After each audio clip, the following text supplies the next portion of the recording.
Hi there, welcome back to Dukascopy TV. I'm Ben Jones. Some positive employment data has been released today for the UK. So on the line with me to analyse this is Alex Smith from First National Bank. So Alex, looking at the unemployment rate first, a drop to 5.8% is quite significant, falling below that 6% figure for the first time in many years. What does this mean for the UK? Look, I think it's a part of a broader trend that we've seen taking place throughout the course of last year. Wherein employment growth has been picking up very nicely.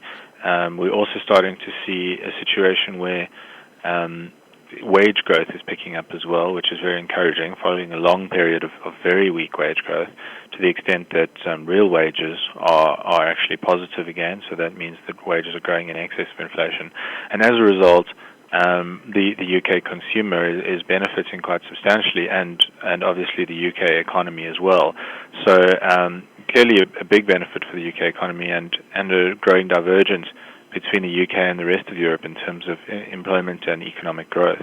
Now, do you think that these levels can be maintained in the UK? Is there room to go even lower than this?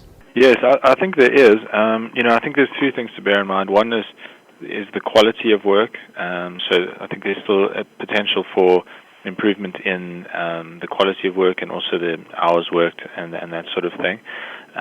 But clearly, with 1.9 million people still out of work, there is certainly potential for further job gains over the coming months. And given the fact that the economy is likely to continue to grow quite strongly, albeit perhaps slightly slower than what we have seen recently, it does appear as if there's potential for further declines in the unemployment rate in the short term, and certainly also further increases in wage growth. And finally, the MP seat meeting minutes were also released today.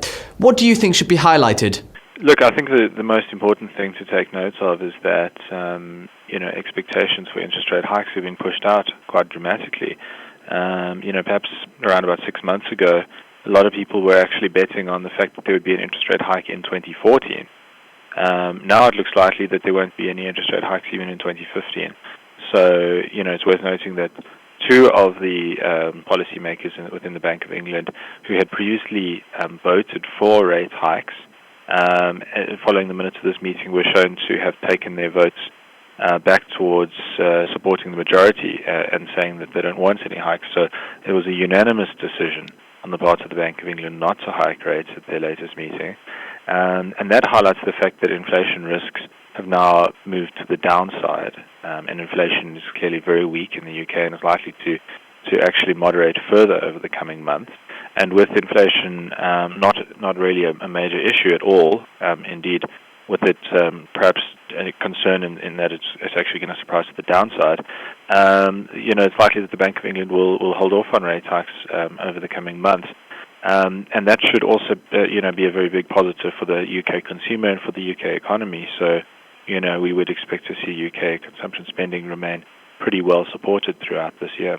Alex, once again, thank you very much for joining me today. That's all we have time for now. Thanks for watching. Bye for now.